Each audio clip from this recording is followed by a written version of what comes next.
Thank you guys for tuning in to another Q&A video here on Forgotten Weapons. We have quite a lot of questions to go through today, and as usual, these are all questions that are supplied by the fantastic people who support Forgotten Weapons on Patreon. If you would like to have your question in the mix for one of these, sign up to help support me there. $1 a month really goes a tremendously long way towards helping to keep this channel running and continuing the daily content that we have. Anyway, without further ado, our first question is from Drew. He says, what is the least pleasant gun you have ever shot and why? And I would actually bring up two competitors for that title. One is the Liberator, single shot 45 caliber pistol. I have not technically fired an original Liberator, but I have fired one of the reproductions, and they're pretty miserable. He says, and why? Well, the Liberator itself is a quite light pistol firing a quite heavy cartridge, and it has bupkis for recoil absorption. And in fact, one of the really potentially painful bits is as the guns get worn, it is possible for the seam on the back of the grip to come apart a bit, and under recoil, it can actually spread open, grab the flesh on the back of your hand, and then pinch shut and leave the gun dangling clamped to your hand, which is quite particularly unpleasant, as I'm sure you can understand. It does also tend to kick a bit in the web of your thumb. It's just a very painful gun to shoot. And of course, it wasn't meant to be shot a lot. Ideally, it was meant to be shot once, and then you throw it away and replace it with whatever you get from whoever you shot, presumably a Nazi soldier. Second gun for that distinction would be the Mossberg, pistol grip only Mossberg. This would really apply to a pistol grip only 12 gauge of any variety. Carl and I did a whole bunch of shooting with one of these to demonstrate how incredibly impractical of a gun these are, and it actually left my hand painful for several days afterwards. The kick straight back into here with a 12 gauge just really sucked.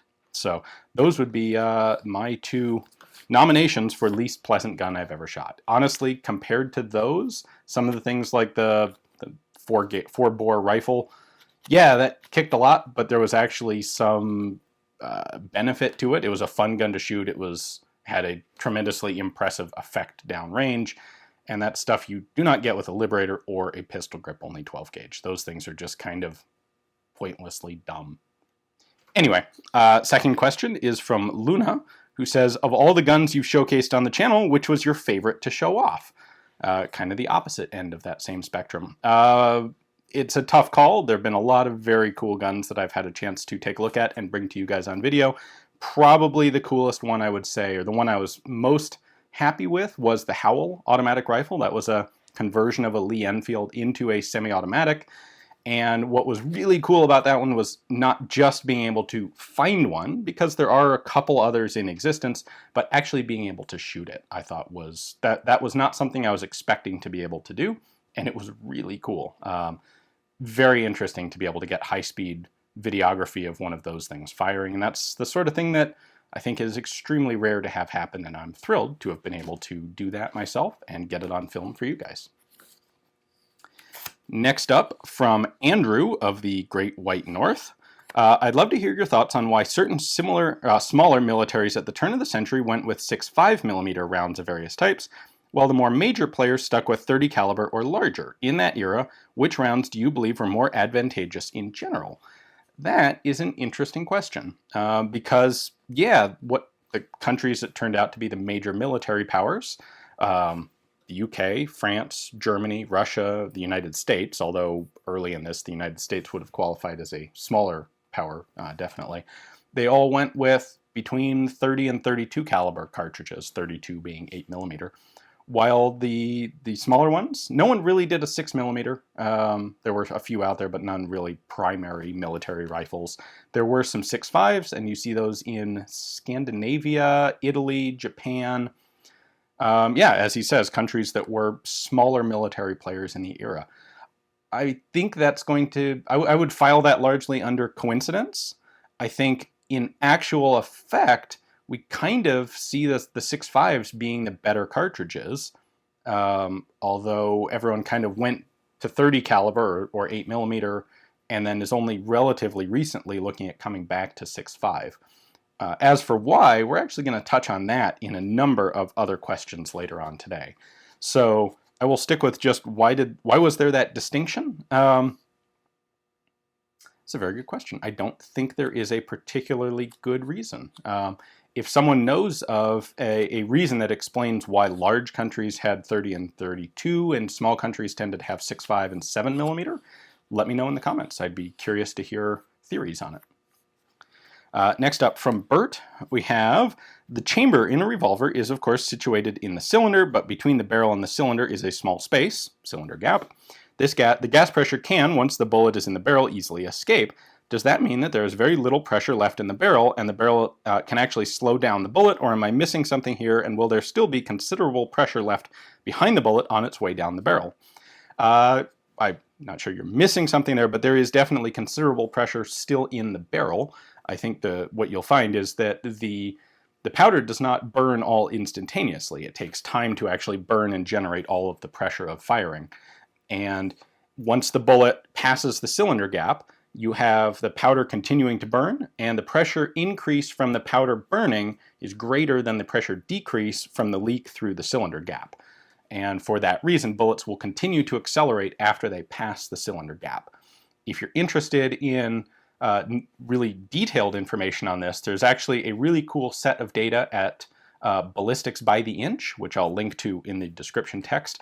They took on this exact question, wondering what the difference was between cylinder gap and no cylinder gap, and between a large cylinder gap of like 0.006 and a small one of 1/1000 of an inch. And so they have data from, I think, 2 inches to 18 inches of barrel length with 0, small, and large cylinder gap, and something like 8 or 10 different different brands of ammunition with really substantial data on all of this. And what it shows is that the cylinder gap contributes between about 5 and 10% of an overall velocity reduction, and there's a definite parabolic curve. So there's minimal change in velocity between a small gap and a large gap for a very short barrel, and there's kind of fairly minimal change for a very long barrel as well, and it's in the middle, in the 4 to 8 inch range, that you get the most difference between small and large cylinder gaps. I would say in general, small gap's going to be about 5% velocity loss compared to no gap, and a large gap is going to be about 10% velocity loss compared to no gap. So like I said, I'll link to that data in the description. That's the place to look for exact information on this very question. It's a good question too. Owen asks, what is your opinion on the 280-30 British cartridge? Do you think it would have been a success? More to the point, would it still be in service today in an updated version? That is a question that has a couple of different issues going on with it. So I will say this Q&A is going to come out slightly before a series of videos I have on the EM1, the other EM1, and the EM2 rifles. So we will be discussing the 280 cartridge in those as well. For what I would say right now is the question of whether it would be in service, I think largely depends on how it would have functioned as a machine gun cartridge. So the question here is, if you can, the goal is to consolidate, or at least the goal for the British was to consolidate the submachine gun, the rifle, and the infantry machine gun, which would have been like the Bren gun, into all one cartridge. And that's why they used a bullpup style of rifle. By having a very compact rifle, you could have it fill the role of a submachine gun, although while that's the theory, it never quite seems to pan out for people. Everyone who does that, with the exception of the French actually, everyone else takes their bullpup rifle and then makes a little shorter bullpup carbine that they use to replace submachine guns. Now it's still using the same ammunition, so it's a little bit logistically better. But the other question then is, can that cartridge function as an effective machine gun cartridge? And the infantry machine gun, while the rifle is limited to how far away soldiers can effectively aim and fire, the machine gun is really kind of intended more for area fire. It has a beaten zone, and that's the whole idea, and thus it's usable at much longer ranges than just a rifle. If you were to take, for example, the 5.56 cartridge, you'll find that it kind of makes a terrible machine gun round for 800 to 1,000 yard shooting, which is why the US military still uses .308, in the FN mag, or the M240. So the 280 was an interesting cartridge in that people call it an intermediate cartridge, but it's substantially more powerful than something like the 545 or the 556. It was, if I remember correctly, it was like 130 grain bullet, and also 140. There were a bunch of different iterations of this cartridge as they slowly made it more powerful, trying to compete with 308. But you're looking at 130 to 140 grains at about 2,550 feet per second. So 20 grains less and 100 or 200 feet per second less than 308. I think it probably would have been a decent cartridge in the Bren gun, in a heavy machine gun like the Vickers, which, by the way, they did experimentally rechamber a couple of Vickers guns for 280 to try out. It probably wouldn't have been great in the Vickers, but maybe would have survived long enough. I think ultimately it probably would have fallen for the same reason that the 308 did, that the smaller caliber, higher velocity cartridge is a better rifle round. And if you're going to have a separate rifle and machine gun round, it makes more sense to make the rifle cartridge smaller, where soldiers can shoot it more accurately, more easily. You can train them more easily. You get more chances to shoot at moving targets because you have less recoil and follow-up shots are easier. I think the 556 was the right way to go. And while 280 is closer to that than 308, I'm not sure it's close enough to have survived had it been actually adopted. Now, the British did, when they were developing the 280, they did recognize this concept that the maximum range of combat was substantially shorter than what most other people were planning for. This idea that you needed a rifle round that was effective at 1,000 yards for an infantry rifle was obviously bogus, and the British recognized that, and they were thinking more like 600 yards, where 556, and interestingly 8 Kurtz, which the Germans came up with during World War II, is based on an assumption of about 300 yards of effective combat range, or of effective combat taking place. And so while your round won't be ineffective past 300, you're designing it to work best out to 300 yards. So the British were closer to that. I think that pretty well covers that one. We're going to cover this in another question coming up. This was a popular subject for a bunch of people. So Kevin says he asked this last month and asked it again, and this time we'll get to it, Kevin. Sorry about that. Can you explain how the military designation system actually works? I know sometimes it's tied to the year, like the 1903 or the M1911, and sometimes it's what order a particular model came in a series, like the M1, M2, M3 carbines or submachine guns. The M9, I am assuming, is labeled for the newly adopted caliber. Sometimes there's no obvious tie. What determines the model number? Well, it used to be date of acceptance of a weapon. So that's where you had the 1903 Springfield, the 1911 pistol, the 1919 machine gun, all of those guns. That was replaced with an incremental system. And so we had the M1 rifle. And the way the incremental system worked, by the way, was you would start at 1 for every different type of weapon. So we had a rifle, M1. We had a carbine, M1. We had a submachine gun, M1, which was the Thompson. There was not a pistol M1. Well, there would have been eventually, but guns that were already in service retained their existing designations. So the 1911 stayed the 1911. Actually, it stayed the 1911 A1 for some time. Now, what makes this sometimes confusing is you'll look at things like we went from the M1 to the M14. What's the deal there? The answer actually is, remember that those are both rifles. And while we tend to think of the Army's rifle being whatever that standard infantry soldier has, the Army actually has a bunch of other types of rifles that it's using in much smaller numbers. So there were survival rifles, there were spotting rifles, like a training type weapon where you bolt a 30 or a 50 caliber rifle, single shot rifle barrel onto the action of some much larger weapon, like a recoilless rocket launcher or a direct fire artillery piece, like an anti-tank gun. And it makes it much cheaper for training because you can fire a 30 caliber, a 50 caliber bullet that's been sized so that it's got the same trajectory as your 37 millimeter anti-tank round, something like that. You can fire a bunch of that in training much more cheaply than you could fire a bunch of 37 millimeter ammunition. So those weapons get their own designations, and those are considered rifles. So there were actually, and you can look it up, there are rifles for everything between the M1 and the M14. There was also an M15 rifle, which was the full auto version of the M14. It was kind of intended to be the squad automatic version. It was dropped, and its role was taken over by the M14. So that's what the M15 was. And then you have the M16. With carbines, we had the M1 carbine, which was the standard normal carbine. The M2 was the full auto version. The M3 was the version with the infrared snooper scope. And then the M4 carbine is, of course, the AR-15 shortened into carbine form. So the M9 is like the M14 rifle. That is not named for the caliber. It is an iteration of pistol. And again, we have I believe in that case it was like some general officers' pistols and some other things that were in there before they actually got to M9. So that is the designation system. Nathan says, for those of us that live in highly restrictive states, what is the best way to get our feet wet in two-gun shooting sports? What compliant and accessible arms would you recommend? So, okay, if you are in a place where a modern standard, AR-15 style of rifle is not available, how would you get into two-gun? Well, the first thing is to find a two-gun match. There's not a whole lot I can really do to help you on that one.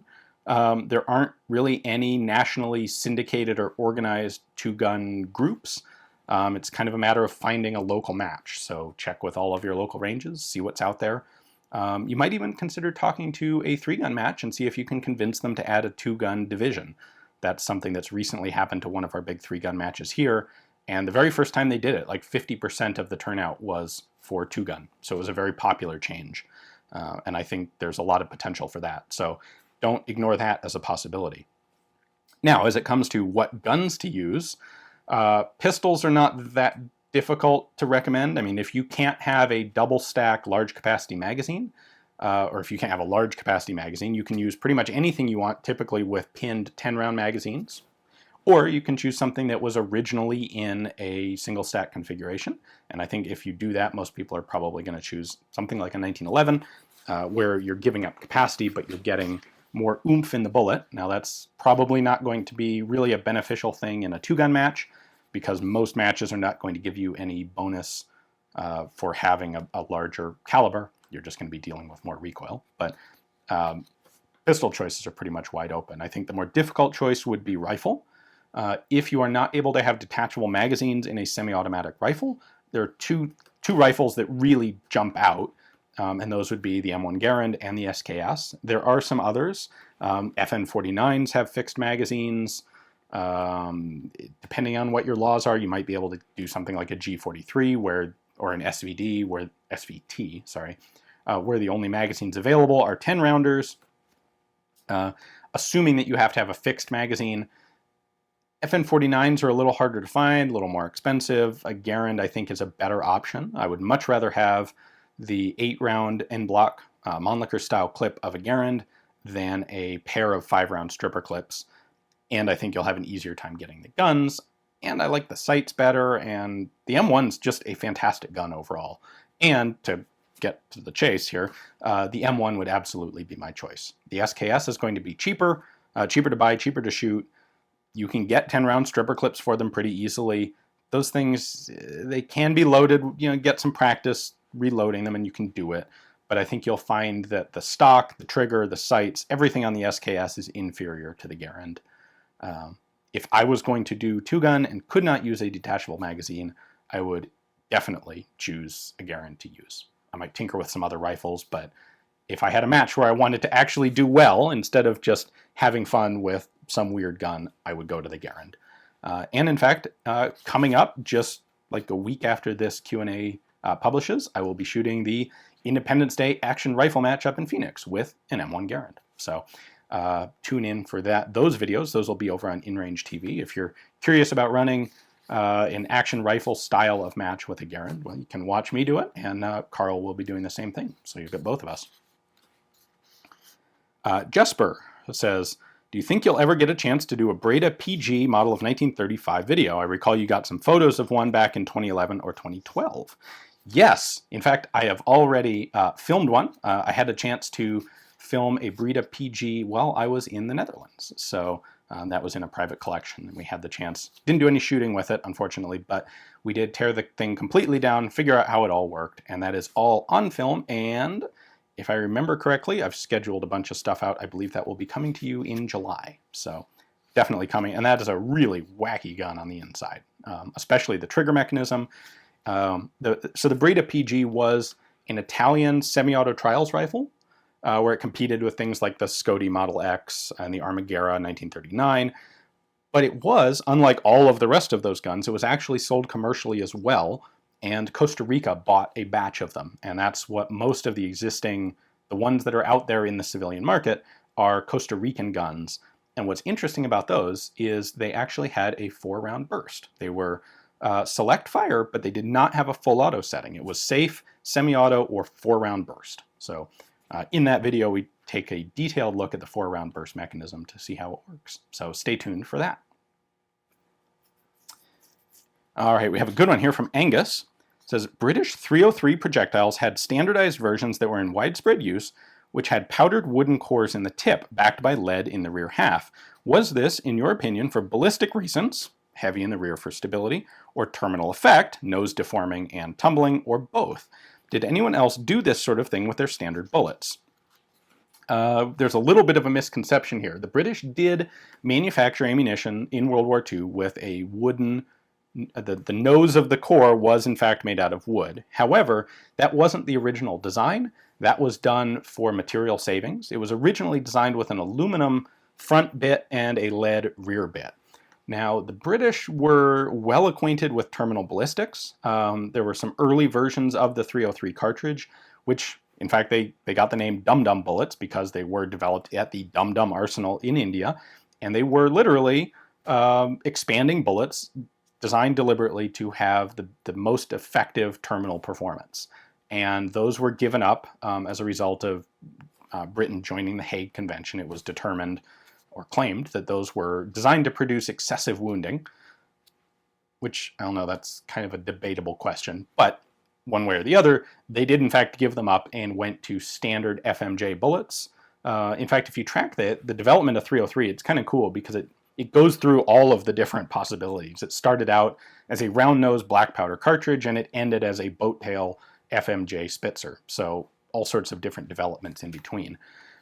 What did happen, though, was when they got to the end, the Mark 7 ball, they found they definitely did this for stability reasons. While the bullet was in flight, they wanted to have the center of gravity and the center of balance located to keep the bullet nice and stable, and that did require them to move the weight to the back, and that was done.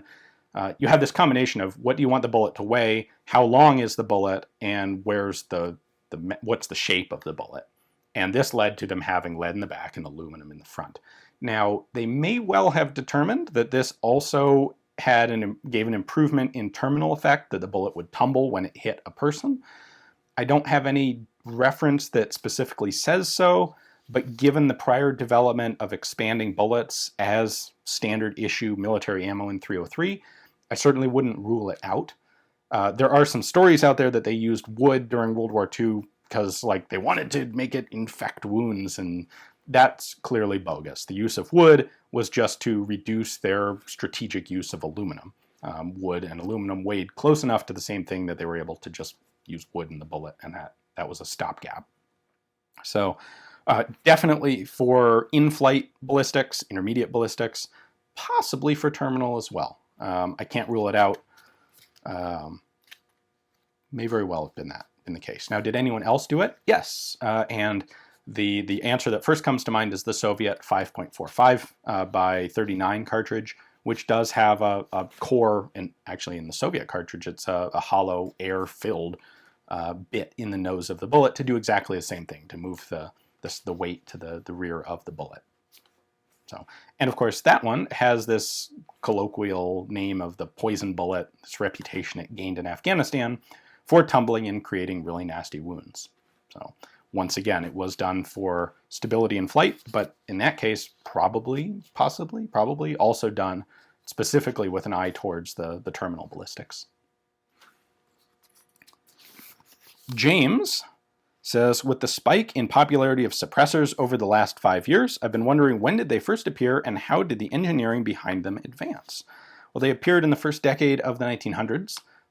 They were actually developed by Hiram Maxim Jr., or Hiram P. Maxim. The Hiram Maxim, the machine gun guy, his son, invented the firearms silencer, which he called a silencer. We call them suppressors typically today. And he developed this one bit of technology that was used for both firearms and automobile engines. Early automobile engines did not have mufflers on them, and they were quite loud and quite obnoxious. And Hiram Maxim made some pretty good money by selling a device that you could clamp onto the end of the engine and make it much more tolerable to be around.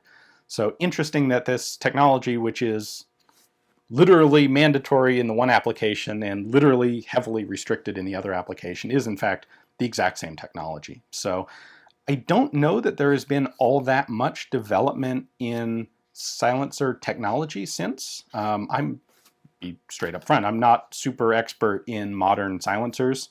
The whole idea basically is you want to slow down the expansion of the gas that comes out the muzzle.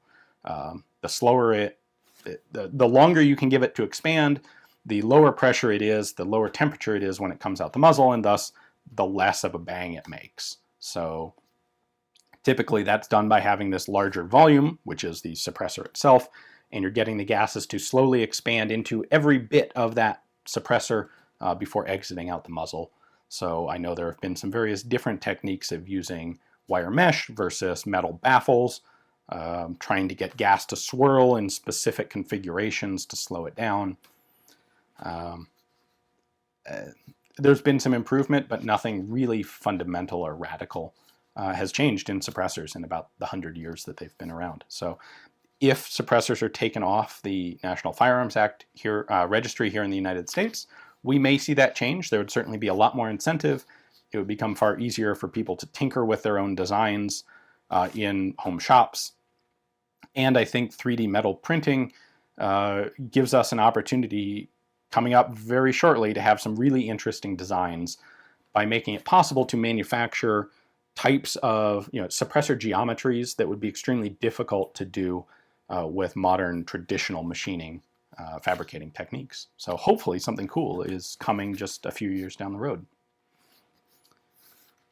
Dan says, one of my favorite aspects of your videos is the explanation of different markings and proofs. Do modern service weapons have similar indicators, or has this practice been abandoned?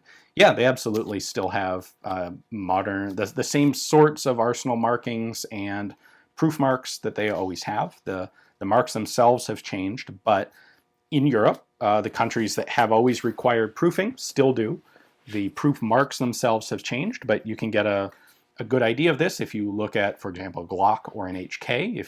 Make sure you have one manufactured in Germany or Austria, and you'll find proof marks there from European proof houses. The United States has not historically and still does not have a national proof law, which is kind of an interesting difference between US approach to the topic and the European one. So you will not find proof marks as such on US guns, but you will find military acceptance marks and things like that. As always, there's no overarching, general rule to how these things work. It's every manufacturer, every country, every different style of weapon and military service has their own idea on what marks need to go on there. So it's a matter of learning what those are and then identifying them on guns where they should or shouldn't be. Eric says, I recently rewatched your videos on the Schwarzlose, both the pistol and machine gun, and both seemed clever and effective designs that for some reason gained relatively little traction. Are there any other gun designs you can think of that were in their time quite competent but just didn't catch on? Actually, this is going to be a recurring theme in this video, but I would say the EM2 definitely falls into that category. It was a bit on the expensive side to make, which is common of a lot of these guns. If you're going to have a gun that works reasonably well and doesn't catch on, probably the most common reason for that is it was too expensive, and someone went with another gun that was basically just as effective but less expensive. And I think that qualifies for the EM2, in addition to the political arguments back and forth over its caliber. The EM2 is not really well suited to 308 NATO, 7.62 NATO, but in 280 I think it was a fantastic rifle. I think it would have done very well, but it didn't have the opportunity to, largely because of the cartridge, and NATO ended up turning to the American 308 round and the Belgian FN rifle instead. Alexander says, Ian, what system for loading firearms other than detachable magazines do you think is most effective and why? Stripper clips, Mannlicher clips, etc. Well, the two real options there, the only two ones that have become super common, are stripper clips and Mannlicher style clips. Mannlicher clips being the ones where the entire clip goes into the action and stays in there until it's empty. I suppose you could also throw in tube feeding, something like the Kingsgate. Those are nice but slow. I think stripper clips and Mannlicher clips are better than those. They also, Kingsgate works for tube magazines, which are pretty much obsolete. You're not going to be using those with pointed bullets, and we do use pointed bullets for pretty much everything modern these days. Now, when it comes to stripper clips, which are, by the way, Mauser style clips versus Mannlicher style clips, it's a toss-up. They do different things. I often find it quicker to load a Mannlicher style clip because you've only got one thing and you just jam it into the action. With stripper clips, what you're doing is putting the clip in place, and then you have to peel 5 or maybe 10 rounds off of it and into the action, and that gives you a lot more opportunities for something to go awry, for the clip to get jammed or for one of the cartridges to get out of, askew. On the other hand, if you're loading with Mauser stripper clips, you have a magazine that can be topped off easily. You can just open the action and put a couple more rounds in. Mannlicher clips, you generally can't really do that. Sometimes you technically can, but it's a pain in the butt. So, you know what? I think detachable magazines are by far the best way to go. If you can't have those, I think Mauser and Mannlicher clips are pretty evenly matched. And I think that's what you see historically, is a pretty decent balance between the two, which countries, a fair number of countries went with each different option. Ultimately, the stripper clip, the Mauser clip, ended up being the more successful because it was compatible with box magazines, where a Mannlicher clip is simply not compatible. You can top up a box magazine with a stripper clip guide. You cannot do that with Mannlicher clips. So that's why it ended up the way it did. Carl says the evolution of .38, which is actually 0.36 inch, metallic cartridge revolvers came from, I assume, the 36 caliber cap and ball revolvers. Yes, it did. 36 cap and ball led to 38 cartridges. Today we have 38 Smith & Wesson, and the 38 rounds that originally descended from the 38 Colt short and long, like 38 Special and 357 Magnum. Were there ever any 38 caliber rimfire versions of those cartridges? Yes, there were. There were 38 rimfire long and short cartridges, which were both pretty much directly the direct forefathers of the 38 Colt short and long, which then went to 38 Special and 38 Magnum, 357 Magnum. What happened here was we had cap and ball revolvers. As the metallic cartridge was introduced, there was a lot of interest in converting cap and ball guns to this new cartridge technology. And the two predominant calibers, well, three really. You had 31, 36, and 44 caliber cap and ball revolvers, and these led to basically 32, 38, and 45 caliber cartridges. 44 and 45 caliber cartridges. I will do a video at some point on the development of cartridge nomenclature that will get into why the names changed. But suffice to say, before you had centerfire, you had rimfire cartridges that were popular, and so the first iteration of cartridge conversions was typically with rimfire cartridges, and those then developed into centerfire cartridges as that technology took over. So there were definitely, 38 short and 38 long rimfire cartridges. James has a question on the next page. James says, Hi, Ian. Hi, James. Anything jump to mind on a historical conflict where the outcome in individual troops' rifles was hugely significant to the outcome of the battle? Maybe a comparison review between these two systems and why one was so superior to the other. There are two in particular that come to light, and they're both relatively old, relatively long ago. The issue is these days, well, the only place where you're going to find this is where the infantry is a major or dominant part of the battle, and where you have substantially different technology levels in firearms. So ever since cartridges have been developed, we haven't seen much of that discrepancy. You could maybe argue for a little bit of it with single shot rifles versus repeating rifles, but there's not that much of that going on. Battle of Plevna, maybe. I think that's a little bit arguable. However, if we look back in history a little ways earlier, we'll find the Franco-Prussian and the Austro-Prussian War. And both of those were cases where there were substantially different technological developments in infantry rifles on both sides, and where it really was this clash of two infantry forces, and that was the battle. Unlike today, where we have air power, a lot more artillery, machine guns, things that make the infantry rifle potentially less effective. Or if you have an ineffective infantry rifle, those supporting branches of service or arms can take up the slack. Well, in the Franco-Prussian War, we were looking at the French chassepot versus the Prussian Dreisse needle guns. And the chassepot really was a substantially superior rifle. It had a longer, accurate range, and it was much better. Now, the French lost the Franco-Prussian War because of these other branches of service. The Prussians had far better artillery. The French artillery, which was the mitrailleuse, the early mitrailleuse volley fire guns, no one understood how to use those things effectively, so they were situated like standard artillery and were virtually worthless, which is an interesting thing in that it led a lot of people, a lot of military figures, to disregard machine guns for decades to come. This sort of technology utterly failed to help the French, so we're not going to waste our time with it.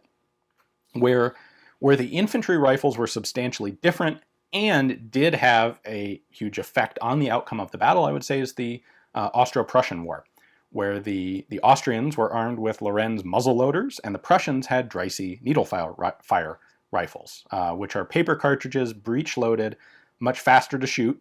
The Dreisse may have been inferior to the chassepot, but it was dramatically superior to pretty much any muzzle-loading musket. And in that case, the Prussians just stomped all over the Austrians and their Lorenz muzzleloaders. And that's probably the best example of this sort of disparity that I can think of, at least. Peter says, now that you're an international forgotten weapons traveler, do you have any plans for the next time you get to this side of the pond to do any lectures, public speaking, or general meet and greet stuff? We'd love to meet the follically rampant sage of historic weaponry, Pete. Well, thanks, Pete. I'm flattered, I think. I am definitely doing my best to do meetups when I can, especially when I'm overseas. I actually did one in Paris a couple months ago. By the time, when this plays, I think I will actually be in Finland. We're going to try and do one there. And that is something that I am opening up to, I'm announcing and making open to Patreon supporters. I love all you guys, but the people who support this channel on Patreon, I think really do deserve to get something extra for their money. And I think it makes a meetup a lot more valuable and special if it's not a huge crowd of people. If you're showing up at a place because you want to talk to me, well, let's make it a place where there aren't going to be so many people that's not feasible. So yes, in short, I am doing my best to set up those meetups when I have the ability. Often, do please keep in mind that when I'm traveling, I'm trying to make the maximum use of the time to get good content for the channel. And there are times when that just literally doesn't leave any time open to try and do a meetup. But whenever possible, yes, we are going to do them. They are open to people who are Patreon supporters of the channel. And so whenever I am able to set one up, you'll find it announced there in advance, and then a second time just shortly before it happens. And I would love to meet more of you guys. Come out, let's chat, let's discuss cool guns and whatever else is going on. Alan says, why do people talk badly of the safety design on the M1 or M14 style of rifles? I feel it's superior and safer than AR style safeties, less likely to get accidentally bumped or caught on anything, And when you stick your finger in the trigger, you can instantly tell if it's on and disengage it quickly. Well, the reason that people don't like that is because we have the gun community today, and I don't think it's necessarily a bad thing, is very much dead set against sticking your finger in the trigger guard when you're not actually planning to shoot. And while the Garand safety is impossible to bump off once it's engaged, what is more likely is that when you disengage the safety, you will then manage to inadvertently smack the trigger as well. And I think that's more of a risk than accidentally bumping a safety that's mounted on the outside of like a rifle receiver, like an AR. So the very significant improvement in general safety and handling patterns that we see in the last 100 plus years is the reason that people are not satisfied with a Garand style safety anymore. It doesn't meet modern requirements. You know, if you look at pictures from the 40s or 50s, guys are demoing guns and running around with fingers in the trigger guards all the time. It wasn't considered a problem then, and we do absolutely consider it poor safety handling now. If you trip or get frightened, startled, it's absolutely possible to have a negligent discharge that way because your finger's sitting in the trigger guard. So we want to keep the finger out of the trigger guard, except when it needs to be there to shoot. Having a safety located in there doesn't work for that rule. Richard says, why did the Madsen machine gun not see much use during World War I? Why didn't any major nations take any real interest in what seems like a very compact and handy gun for the time? The Germans and Russians did use them in limited numbers, but why didn't it go any further? I'm going out on a limb here a little bit, but I think it's largely going to be because of Danish neutrality in World War I. They wanted to stay largely out of the conflict as much as possible, and it's hard to do that while also supplying weapons to one side. And supplying weapons to both sides tends to make everybody angry at you instead of making nobody angry at you. So the guns that were used in World War I are the ones that had been procured before World War I. If I remember correctly, it was the Russians who bought them. The Germans then tended to use ones they had captured until they ran out of them. And at that point, there just weren't any left. I do not know what the Madsen company was doing during World War I. It may be that even aside from issues of neutrality and wanting to supply other countries, they may have had other production issues going on. They may have been tied up for Danish military supplies, trying to boost the Danish military during the war, just in case. But that's largely it. It's getting toasty here. It's supposed to be, I think, 113 today, and I am doing this in my office with the air conditioning off so that we don't have the noise in the background. So we're going to push on. I'm filming this in the morning. Hopefully I can get it done before it gets too intolerably hot here. So next question is from Jake, who says, what are your bucket list guns? Rare or unicorn firearms that you eventually need to have in your own collection, and why? Well, I would say there are two. One that I hopefully will eventually have, and one that I will not ever have because it is truly a unicorn, which is to say it doesn't actually exist. The one I will hopefully eventually have is a 1918 pattern RSC, or in French terminology it would be the FSA, the Fusil Semiautomatico model of 1918. It is the 1917 semi-auto rifle with a much improved gas system, a conversion to use standard Berthier clips, and cut down to carbine length. So can we see this guy? I think, yeah, I have a 1917. It's here just above camera frame. It's very cool. I have not done much shooting with it yet because I have two clips right now. I have one original clip that works, and I have one reproduction clip that needs to be tweaked in order to get working, and I haven't had a chance to do that yet. I would love to run something like that in a two-gun match, but I need like 6-7 clips to do it, have enough ammunition to actually complete a stage. They are 5-round clips, and so I need a substantial number of them. And 1917 clips are extremely difficult to find and expensive when you do find them. I should throw in there, if anybody out there, especially in Europe, happens to have any original or reproduction FSA or RSC 1917 clips that they would be interested in selling, absolutely let me know. I'm definitely in the market for those. Send me an email, admin@forgottenweapons.com. However, The 1918 carbine version of the gun is both handier, far easier to shoot, because I have a whole bunch of Berthier clips as well already. The gas system is much superior. You can field strip the gun much more easily. It's better in every way. And it's one of the last World War I French rifles that I need to round out my collection. So someday I will get one of those. They're also very difficult to find the rifles, and they're insanely expensive when you do. But I'm working on one. As for a gun that is truly a unicorn, that would be a left-handed paratrooper EM2. They never made any. They only made a couple of paratrooper models of the EM2. The only difference with the paratrooper is it's a little short carbine length barrel instead of a full length barrel. Offhand, I don't think they made any left-handed EM2s at all, even in the standard configuration. But an EM2 in .280 caliber I find to be a fantastic gun to shoot. I think they look cool. They're enjoyable to shoot. They have this really cool historical place of being a good gun that was just at the wrong place in the wrong time. And as a bullpup, they are right-hand only guns. So my unicorn would be to get a left-handed one that I can shoot a lot and easily. Who knows, maybe with 3D metal printing and developments in 3D scanning, someone will, in 10 or 20 years, will be able to just take an EM2 and scan it and then just hit the button and print all the parts out, and we can make some left-handed ones. That'd be awesome. It might happen. I wouldn't bet necessarily against that technology, but for the time being, that is truly a unicorn in that it does not exist, but I'd love to have one. Next question. Victor says, as usual, I'd like to start with my congratulations for making the best show on the net. Thank you, appreciate it. Now my question is the following: is the 8x33 Kurtz the first intermediate ammunition, or was there something else that qualified as intermediate before it? That depends on your definition. I would say it is the first intermediate caliber cartridge that was actually fielded in any substantial way.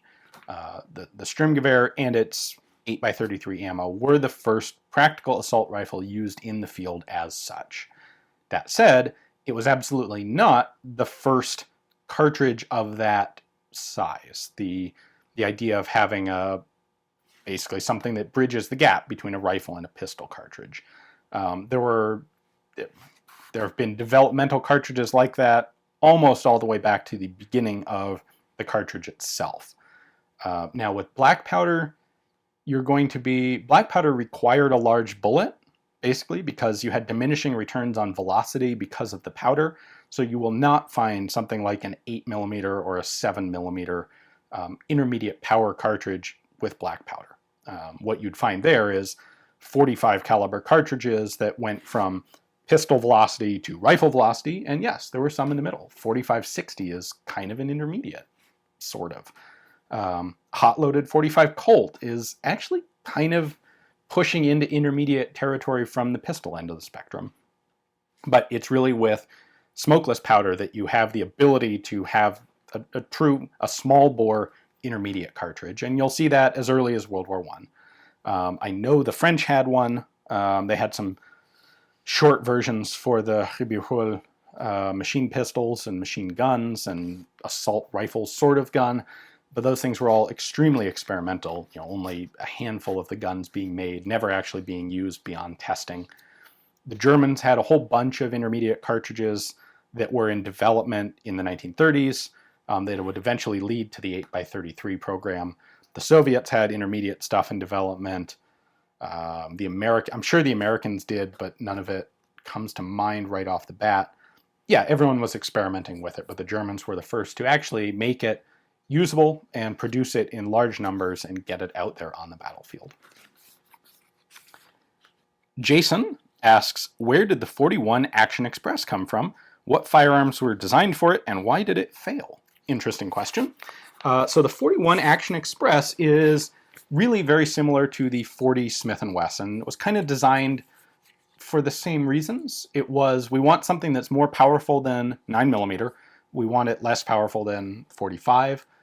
So we go with a 40 caliber bullet, and the benchmark was kind of a 200 grain bullet at 1,000 feet per second. pretty similar to the benchmark for 40 Smith & Wesson as well. Now, the difference between the two is that 40 Smith & Wesson has its own case head, where one of the fundamental ideas of 41 Action Express was that it was a rebated rim. So it was a 40 caliber cartridge, but it had a 9mm size case head. And the reason for that was so that you would only have to replace a barrel to convert a 9mm gun to 41 AE. This is in contrast to the 40 Smith & Wesson, where you have to replace the bolt face as well. So if you want to convert a 9mm Glock to 40, you replace the slide assembly. If you want to convert a 9mm Browning high power to 41, all you have to do is replace the barrel. That's the idea, and that's not a bad idea. We see that with 300 Blackout as well. It uses the exact same case head as 5.56 NATO, so that you don't have to replace your bolt, you just have to replace the barrel and the magazine. Now, the problems with 41 Action Express were that it was kind of a little too powerful for some of the guns that they were trying to convert it to, namely the high power. You would have, a lot of people had problems with the guns being battered and damaged, and they weren't quite durable enough to sustain a lot of use of 41 Action Express ammo. That, and it just wasn't taken up by a lot of marketing companies. You didn't see the widespread acceptance of it. This came in the late 1980s, and the reason that the 40 Smith & Wesson took off where the 41 AE did not is that 40 Smith & Wesson began as 10mm automatic for the FBI, and it had this law enforcement provenance. And if someone like the FBI is going to adopt a cartridge, they are going to get ammunition companies to manufacture it. They're going to have a good standard for it. It will become readily available. All the pistol companies are going to manufacture guns to try and get a contract with a large law enforcement agency like the FBI. And once if they've done all the development to try that, well, then they'll also sell the guns on the civilian market. And so one company will end up winning the contract, but you'll have a handful of other companies that have also done the R&D but not won the contract. All of those guys are going to want to sell guns on the civilian market to recoup their development costs. And you kind of have, presto, this cartridge is going to be widely adopted. If the cartridge then sucks, it may fall out of favor. But if it's a decent cartridge and a decent concept in the first place, then it'll continue and survive, like the 40 Smith & Wesson has. The 41 AE was not the subject of any law enforcement interest. It was developed for the civilian market instead. And the two main guns that, the main guns it was developed for were the Browning high power. There were some CZ75 copies that were made for 40 AE or 41 AE, and the Uzi was actually also marketed in 41 AE. There was a period of time where people were hoping it would take off. A long time ago, I did a video on the Armitage Scarab Scorpion, this horrible little MAC-10 style of thing. And what was interesting to me is I got all the when I bought that gun, it came with the original box and documentation, which included a little flyer noting that coming soon, you'd be able to get that gun in 41 Action Express. But it never really took off commercially, and so that never happened. You'll still find them around today. Actually, I think Jericho pistols were also available in 41 AE. It was named for Action Arms, which was the driving force behind it, and they were the importer of a bunch of stuff from Israel, IWI importer. So that's why you get things like Jerichos and Uzis in 41 AE. And of course, it was nice that it was, as the cartridge was designed, it was very easy to convert 9mm guns to 41. So, but ultimately, fail, and now it's hard to get the ammunition. Still out there, but you'll pay a premium for it. Next up, we have Connor. Says, Ian, I've been curious about the decline in the use of water-cooled machine guns. I'm aware that when machine guns were really first made their appearance commercially, for example, the Maxim, they used water jackets due to thinner barrels. However, there were also firearms like the quote-unquote potato digger, which is the Colt 1895, which did not use a water jacket. Why did the use of cooling jackets fall out of favor? That's that whole question. Well, I think largely the answer is mobility. The original trade-off was you could have a gun that wasn't really lighter to carry with a water jacket because the weight of the jacket kind of made up for the lightness of the barrel. The advantage was with a water jacket, you truly do have unlimited sustained fire. Well, to the limit of about 12,000 rounds, at which point just mechanical wear has worn the rifling out of your barrel. But you could fire 10 or 12,000 rounds continuously through a water-cooled gun without overheating, as long as you occasionally top up the water. What happens with a water cooling jacket is as the barrel heats up, the water will take the heat, and once the water hits boiling point, additional heat, additional thermal energy dumped into the water causes water to turn from a liquid into a gas. And the temperature does not actually go up until there's no more water left in contact with the barrel. So as long as you keep the water jacket topped off, you'll never exceed 212 degrees Fahrenheit or 100 degrees Celsius. And that temperature is absolutely nothing of concern to a firearm barrel. It can sit there all day long without a problem.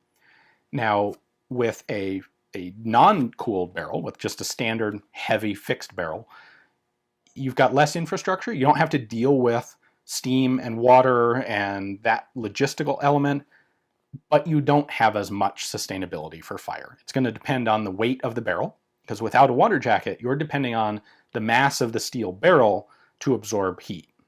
So the more steel you have, the more thermal energy it takes to actually raise the temperature of that barrel.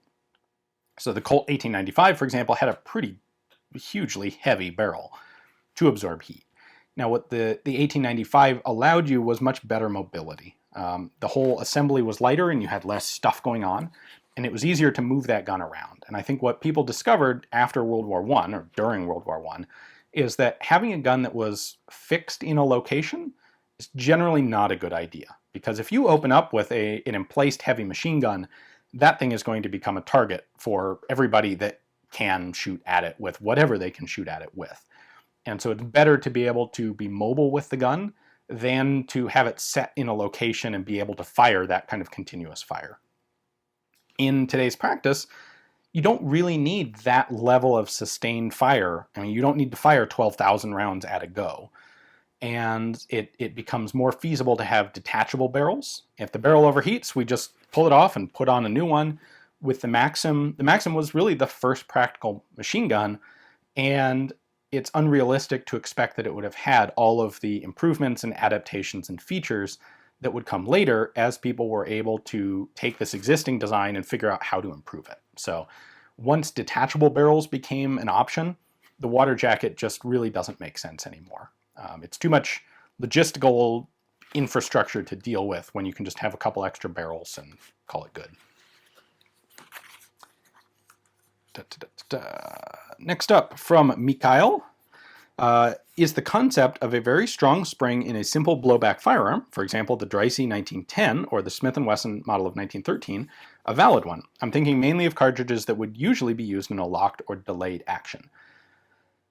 Yes, it is mechanically viable, but not often implemented because you have this secondary problem of if you're going to have a semi-automatic firearm, you have to have a way that a person can manually cycle it, whether for clearing a malfunction or simply for loading and unloading the gun. And you'll see this Smith & Wesson 1913, I don't know that it's that good of an example of this because it was firing 32 ACP, which is a standard blowback type of cartridge. It did have a relatively strong spring and a relatively light bolt, but not out of the realm of standard blowback guns.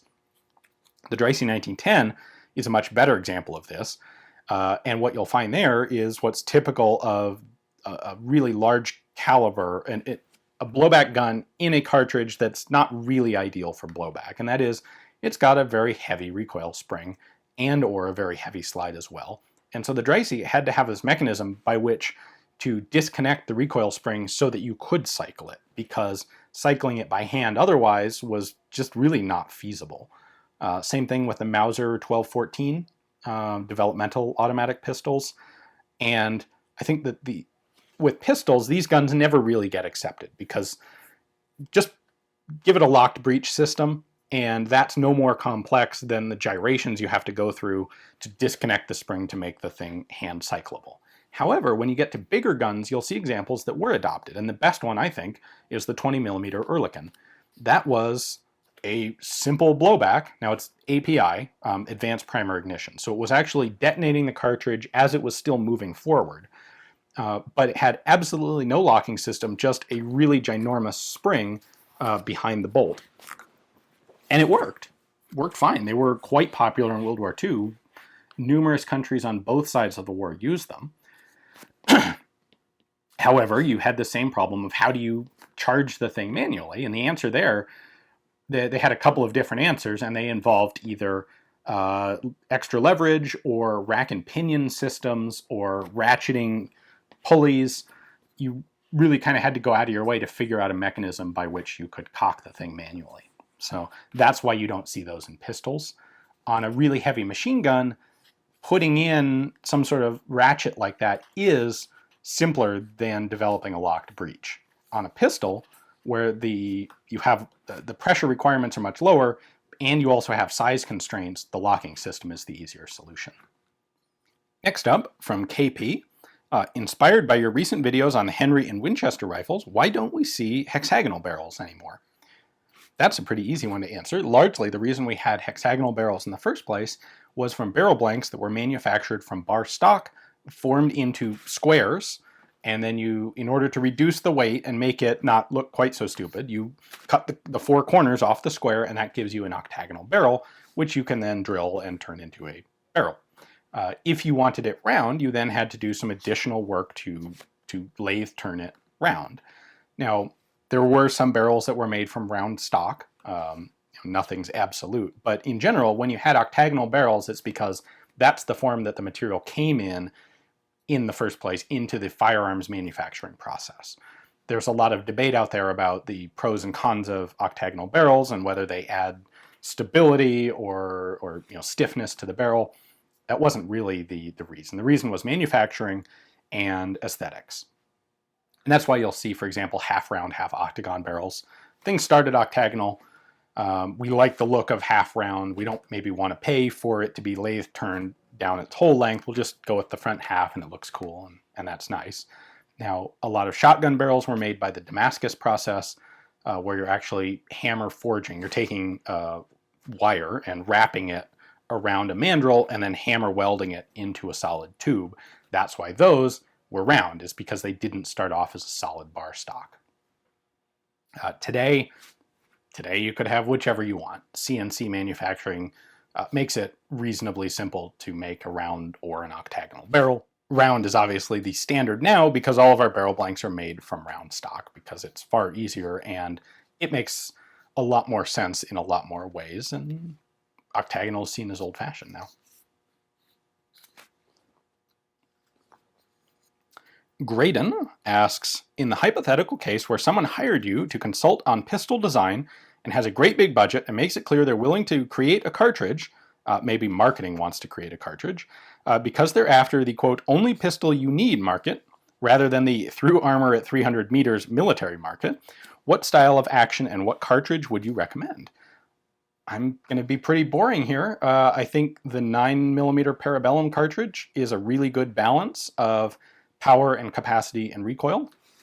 It does a good job. It's been used by militaries for over 100 years now, and they've pretty much across the board been pretty happy with it. As for action, the market and the developing technology and manufacturing technology has kind of come to the conclusion that the Browning style of tilting barrel is the optimal solution for a semi-automatic handgun. And I don't see any particular need to change that. As long as you're willing to put in the quality control, you can have extremely accurate guns with that system. Maybe the only downside is they're difficult to suppress because you design them you kind of have to account for the weight of the barrel and the slide in the design, and hanging a big heavy suppressor on the end throws a wrench into all of that. If you wanted that, there are some other options, but we see those all being used. So you have things like roller delayed or roller locked pistols, like the Maxim 9, for use specifically with suppressors. And those get used in some other situations. They have the advantage of a fixed barrel, which makes it easier to mount a suppressor. It also makes it easier to make an accurate pistol. Not necessarily more accurate than you could make a tilting barrel pistol, but more accurate for a given level of quality control. People often ask me, have I designed a gun or I should design a gun? Well, The problem I see is looking at the wide variety of guns that are available now. I don't think I could do any better than what's on the market currently, because what we've seen is kind of an evolutionary process telling us what is the best just through basically natural selection in the marketplace. And, I've seen all of the different options that are out there, and what that leads me to believe is the ones that are really popular now are popular for a good reason, and it's because they are generally the best. Next up is Anthony. Why hasn't the bottlenecked pistol cartridge seen more development? Besides the 357 SIG and the 57x28, which were designed for two different end uses, why hasn't the ballistically superior bottleneck cartridge seen any more widespread adoption? As a related question, why did the Soviets switch from the excellent 7.62 Tokarev to the anemic 9x18 Makarov? I would say largely because military forces don't really need pistols. They're not particularly highly used. This gets seen a lot that, well, two things. They're not used very much. They're hard to train people on. They're not particularly lethal compared to rifles, no matter how good the pistol cartridge is, short of some monstrous thing that would be a nightmare to try and train troops for. And so smaller caliber pistols make more sense given all of the trade-offs. If you're going to have to supply ammunition and guys have to carry the guns but not use them very often, it makes sense to have a smaller gun, because the majority of the time spent is going to be carrying. And it really is a trade-off. A smaller gun that's easier and less of a hassle to carry, that is a definite strong point, balanced against a much larger gun. For all these reasons, you'll see the British went from 455 caliber revolvers to 38 caliber revolvers.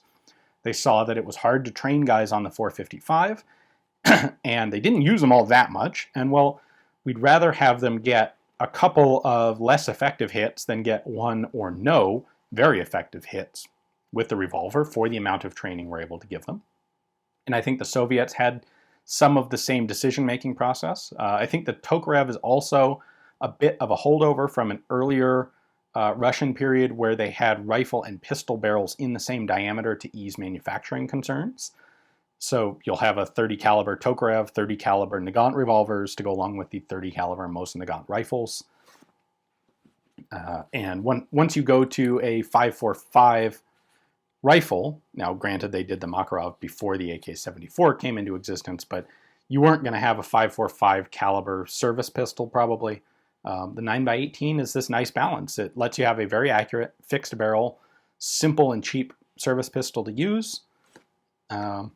And the trade-off in ballistic effectiveness just isn't all that important. All right, next question. Thomas asks, have there ever been any firearms designs by women? In fact, were or are there any firearms designers who are of a different demographic nature than white males? That's an interesting question. Off the top of my head, I am not aware of any female firearms designers that became large commercial successes. I'm sure there are women out there who have tinkered in firearms design, but just as the great majority of men who tinker in firearms design fail to develop anything that becomes a major commercial success, the same is going to be true of women. If there are fewer women starting out in the trade, there are going to be fewer who make it to the top. The one example that I am aware of is, of all things, in the design team for the Soviet 5.45 by, I believe, 18 pistol cartridge, the PSM pistol. One of the primary design team members in that group was female. Unfortunately, I don't recall her name off the top of my head, but that is documented out there. And the thing is, just because I don't know of any doesn't mean that there aren't any. There are the major firearms companies, both in the US and worldwide, employ a large number of design engineers. And a lot of those people, the majority of those people, don't become prominent in the gun industry. Their names don't become well known. The ones that we tend to know are some of the really iconic historical guys who develop really massively successful firearms, like Paul Mauser, like Hiram Maxim, like John Browning. So I would be very interested to find out about any female firearms designers that people are aware of. So if you know of any, there've got to be a substantial number today as engineers working for firearms companies. It would be cool to find out about, and also any examples in the past. I'd be really interested. I can certainly see there being some working for some of the countries, working for some of the companies like Colt or Winchester, and simply never really being acknowledged. So that'd be fun to look into. If you know of any, let me know in the comments. As for not white males, sure, there are firearms designers in all parts of the world. The first one that comes to mind would be Kijiro Nambu. I think by today's ethnic demographics, he would be considered Asian and not white. So that would certainly count. And there are a number of other Japanese firearms designers as well. I'm sure the Russians had a bunch of ethnically Asian firearms designers. Yeah, they're definitely out there.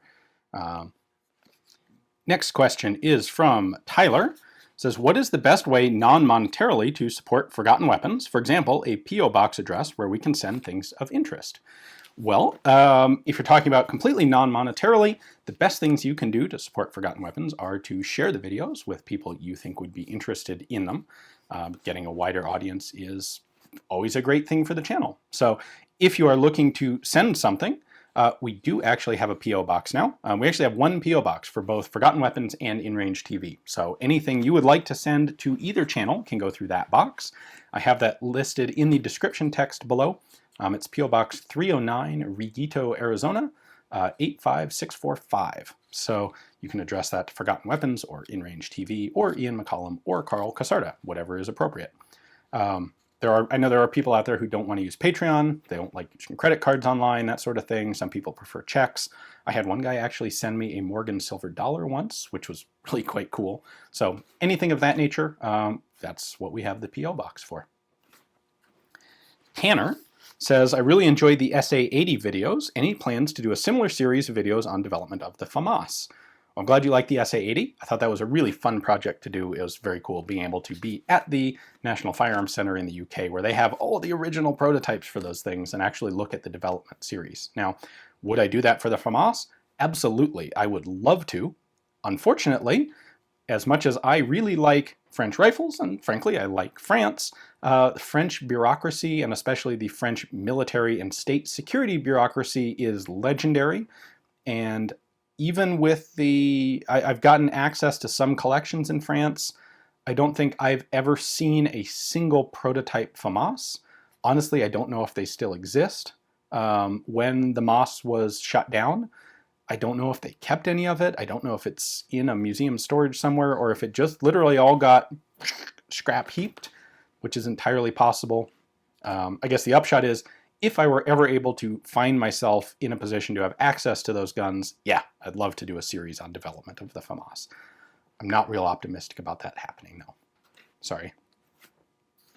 Funny Farmer says, was there any attempt to build a self-loading firearm in the black powder era? It seems that black powder operated guns would actually be feasible using brass cartridges of the 1860s and 70s. I ask after reading the alternative history novel The Guns of the South by Harry Turtledove. Yes, there were attempts. None of them were successful. The closest thing really is actually like the Maxim gun, which was initially developed with black powder cartridges and had problems, and those problems were overcome primarily by moving to smokeless powder. You absolutely have to have brass or metallic cartridges to make a self-loader work. Paper cartridges just aren't going to cut it. Muzzle-loading things just aren't going to cut it on any militarily reliable scale. However, black powder leaves so much residue and fouling that, well, for one thing, you actually have to clean the barrel out relatively frequently on a black powder gun, lest the powder fouling will actually build up to the point that you will increase pressure substantially because the bullet has to get squished smaller to get past all of the powder fouling. So even if you could get the self-loading mechanism to work, it's not necessarily going to be a practical high volume of fire gun because you do have to clean the barrels out quite a lot. So yes, people tried. There are some experimental black powder self-loading guns, very few of them, very few that survive. Most of these things would have been tool room projects that didn't work out and thus got scrapped. And so you'll never hear of them today because they never became anything that would even go into production or go into military testing. The Maxim being the best counterexample, because the very first Maxims were in fact black powder cartridge guns and had all of these problems, which smokeless powder ameliorated. Next up, Michael, and we're approaching the end here. We have 3 more questions. Michael says, in my experience, which firearm of the past 200 years has had the most convoluted history regarding its development from idea to production? Well, most is a high bar. I think any gun I came up with, someone will probably be able to come up with one that was more convoluted.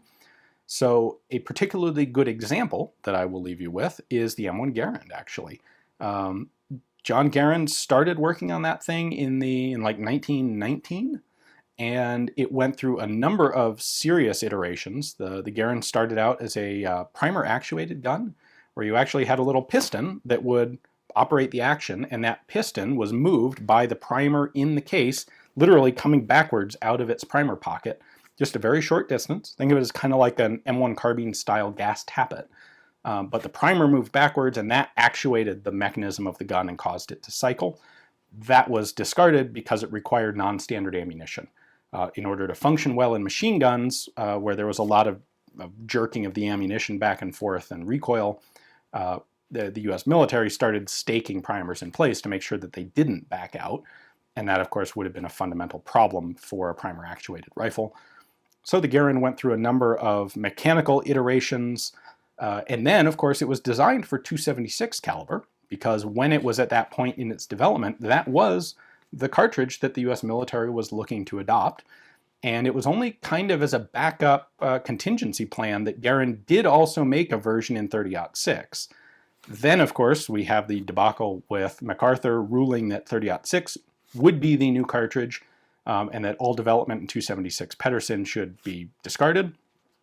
That's largely what that was kind of the last thing that allowed the Garand to jump into definite first place and get adopted by the US military, is that Pedersen at that point was kind of stuck. He didn't have a rifle left, where Garand was able to discard his .276 rifle, but was able to say, hey, I do have this .30-06 version here that's just about ready for trials.